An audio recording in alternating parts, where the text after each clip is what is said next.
జీవితంలో ఏదైనా సమస్య రాగానే చాలా మంది గాజు గ్లాసుల్లా పగిలిపోతారు. ఒక అవమానం జరిగితే కుంగిపోతారు. ఒక ఓటమి ఎదురైతే ఇక నా వల్ల కాదు అని ఆగిపోతారు. కానీ మీ మనస్తత్వం గనక మెర్క్యూరీ పాదరసంలా ఉంటే ఈ ప్రపంచంలో ఏ శక్తి మిమ్మల్ని ఆపలేదు. అసలు పాదరసం లాంటి మనస్తత్వం అంటే ఏమిటి?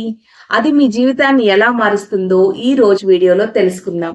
ఇంకెందుకు ఆలస్యం, లెట్స్ స్టార్ట్ అవర్ వీడియో. మనందరిలో ఒక అలవాటు ఉంటుంది.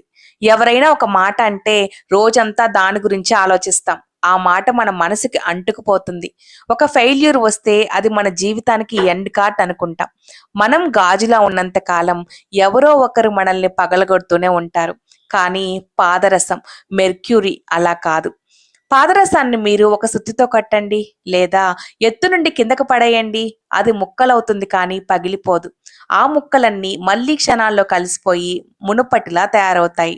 మీ జీవితంలో కూడా కష్టాలు మిమ్మల్ని ముక్కలు చేయవచ్చు, కానీ గుర్తుంచుకోండి, ఆ ముక్కలన్నీ మళ్ళీ కలపాలి. ప్రతి ఓటమి మిమ్మల్ని మరింత బలంగా మార్చాలి తప్ప బలహీనంగా కాదు.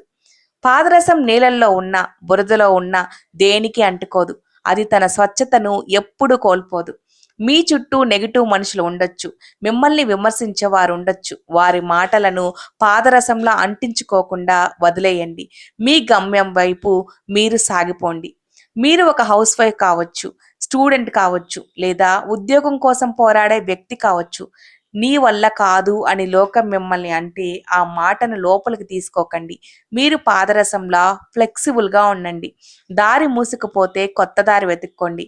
ఎవరైనా బంధించాలని చూస్తే జారిపోండి, కానీ మీ లక్ష్యాన్ని మాత్రం వదలకండి.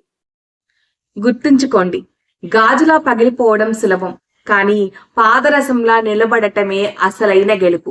ఈ రోజు నుండి మీ మనస్తత్వాన్ని మార్చుకోండి. మిమ్మల్ని మీరు తక్కువ అంచనా వేయకండి. గుర్తుంచుకోండి, మీరు మారితేనే మీ జీవితం మారుతుంది.